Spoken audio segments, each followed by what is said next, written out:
guys, welcome to Supercars of London and welcome to a beautiful day. I am down at Southern Sky Motors because they have kindly invited me back to drive another car that is in their stock list. You may remember the last video that I filmed down here, the Mercedes-Benz AMG GTS, which has unfortunately been sold, but the whole point of that video was comparing my Lamborghini 2011 hardcore Italian supercar versus a 2015 German super sports car. Both completely different cars, but both the same price bracket. What can you get for a brand new super sports car compared to a slightly used supercar? Today's video, I'm going to be comparing Southern Sky Motors Aston Martin Virage. It is a 2012 and it is for sale for £77,995, whereas my Lamborghini is still in the same sort of price bracket as the Mercedes AMG GTSs, which are around £110,000, £120,000. So I want to get behind the wheel, experience it, understand a little bit more about the Aston Martin. It is so classy, it looks fantastic, it sounds fantastic, so I want to get behind the wheel,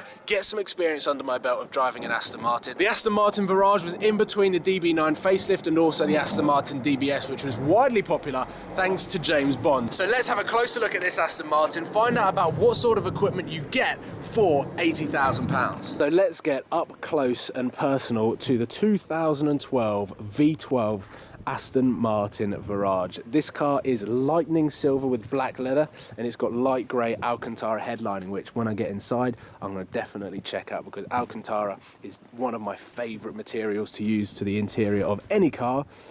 Luckily my shadow is now out of the picture. This car has got carbon ceramic brakes, which is a massive optional extra, especially in the Lamborghini. I think it costs around £9,000 to £12,000 more if you want to spec carbon ceramic brakes from new on the Lamborghini. This Aston Martin here has got them. It has got a bunch of other stuff, things like parking sensors, which my car doesn't have, electric folding mirrors, which my car does have, heated seats, which my car doesn't have, cruise control, which my car doesn't have, climate control, which my car doesn't have.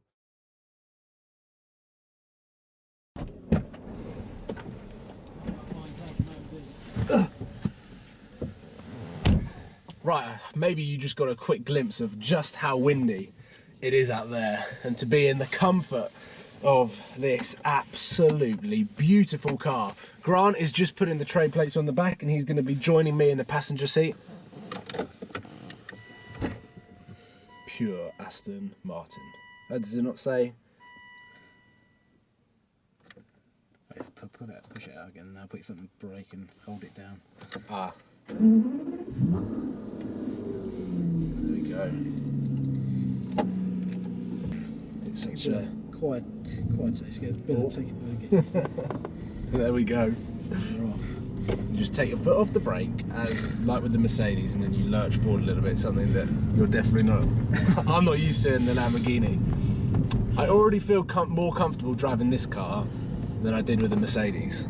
Like, I don't know, I think the driving position, where you're actually situated in the car with how close you are to the nose but how far away you are from the tail, whereas the Mercedes you're so far back and you've just got the massive aggressive and quite daunting nose in front of you. The Mercedes is aggressive, and again this is such a different car to the Lambo because the Lambo you're right up to the nose of the car. This is such a cruiser. I could just sit like this all day long, 25-30% throttle. It's still got quite stiff suspension for, I suppose, a sports car or a GT car on these country roads, but they are quite uneven in places. But the sport button and the suspension setting down there to make it even more. I think maybe we'll compare after the drive. We'll put the suspension button on and the sport button on this road, so we've got a direct comparison on the way back. But as cars go, it's quiet, not that much road noise. It's just a really nice car to drive. I wasn't expecting to like it so much from the word go. I thought the Aston Martin would be an acquired taste. Steering wheel's quite a nice size. Paddles here, not sure how much I'm going to use them. I can imagine when you want to throw it into corners and stuff, it feels a little bit heavy, but I can imagine it goes round them absolutely perfectly. 5 minutes into the journey, and I'm trying to get my head around the value of this car. It's a 2012, so it's 3, even though we're in 2016, we're barely in 2016, so I'll still class it as 3 years old. 3 years old for a 2012 6-litre V12 Aston Martin. For the price, there is nothing else out there, I think, and I'm sure Grant can agree with, there's nothing else in this price range that you can get a V12 that is so new, with so much kit inside. It is unbelievable. And that looks and sounds so good. And like I said, for the first 5 minutes of driving it, we've got a puddle here. But as countryside drives go, I don't think my back isn't sweating. My blood is racing at a moderate temperature, at an enjoyable temperature, or an enjoyable velocity is probably the right word. But let's put my foot down.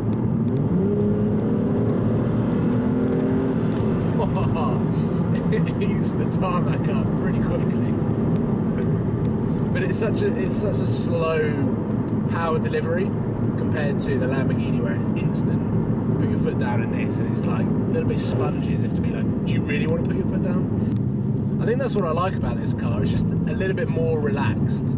Like the pedals are central, the Lamborghinis aren't, but it's just the throttle response is just slightly different, and I can probably confirm, or Grant can confirm, as soon as you press the sport button that slightly changes and everything becomes a little bit more sharp and a little bit more on edge. Just feel the response will be there. Yeah. And I reckon it's worth the paddles now. Well, you can definitely hear the valves opening. The gear shifts are a lot quicker. That's something that I've just picked up on. A lot quicker.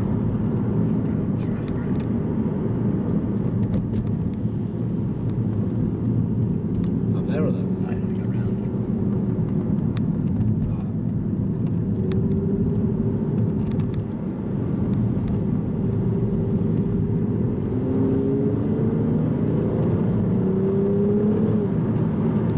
Oh, those gear shifts are really quick.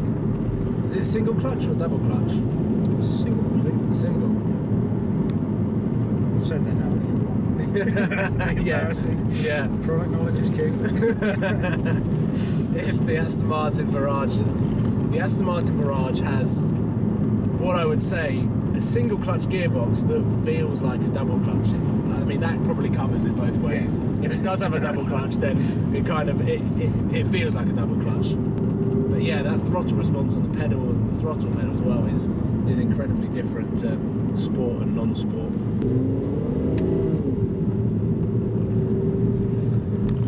I think seeing an Aston Martin on the road isn't as, in the UK, uncommon as maybe some people think.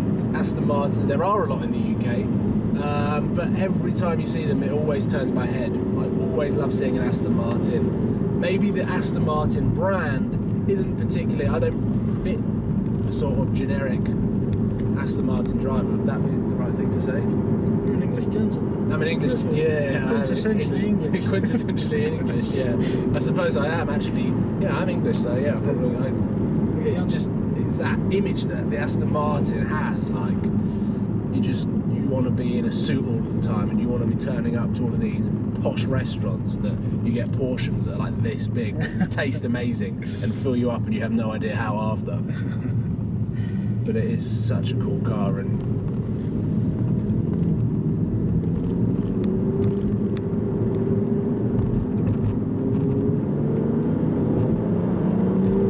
it's so quick,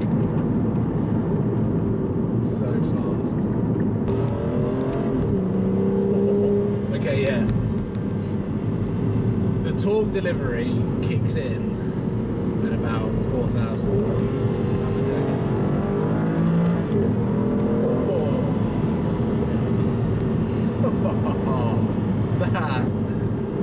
That is cool. I want to do that again. It sounds good.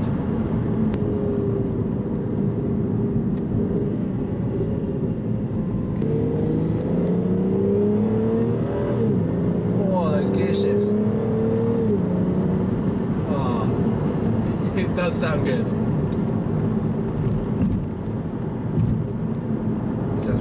now you can just take it out of sport mode. Will it automatically go back into auto mode if I leave the pedals? No, you push D. I have to push D. There we go. Now I'm back in auto mode, below 2,000 RPM, and I'm back in a cruise. I'm on a dual carriageway.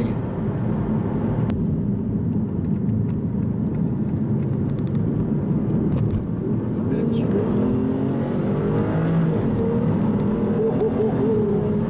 It's a powerhouse. And there was a bit of a traction squeal like coming out of that. I was like, oh no!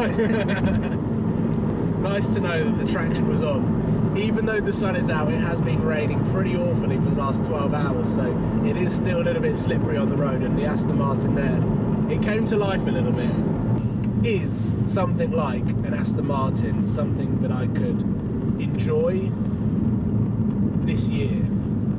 And after driving it, I wasn't sort of too keen on the idea. I know Sam, Seb and Tim have been trolling me, and there's been hashtags of get an Aston and all sorts of stuff to do with me buying an Aston Martin, replacing the Lamborghini for an Aston Martin for this particular reason of doing long road trips and things like that, but still having a lot of fun at the same time.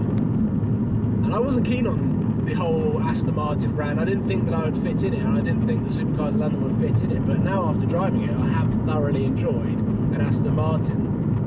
It is really cool. Maybe I need to go on Auto Trader and check out what sort of things are available. Now we're back on the country roads. This thing is crazy. Oh, look at that. 550 Maranello. That's cool. Right, here we go.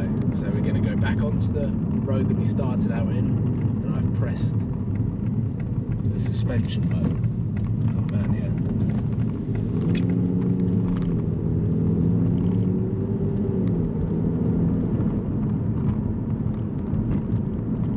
Yeah, it's a little bit stiffer, but it's not like too hard. Like right now we're on uneven country roads, but road noise slightly gets a little bit louder, but it's still bearable.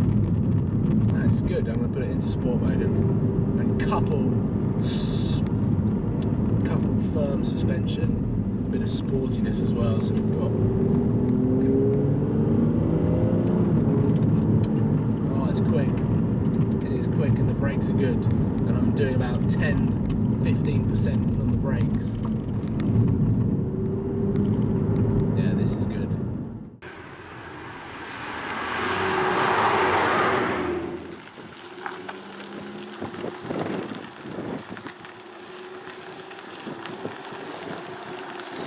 So there we have it. That is the Aston Martin Virage 2012 6-litre V12. Absolutely stunning piece of kit. Something that I didn't really think that I was going to enjoy driving. Something that I just wanted to understand as a car. But it turns out that the Aston Martin is an awesome, awesome car. So I'd just like to thank Southern Sky Motors for allowing me to come down here and drive the Aston Martin Virage with the sun in my eyes. I don't think we could have picked a better day.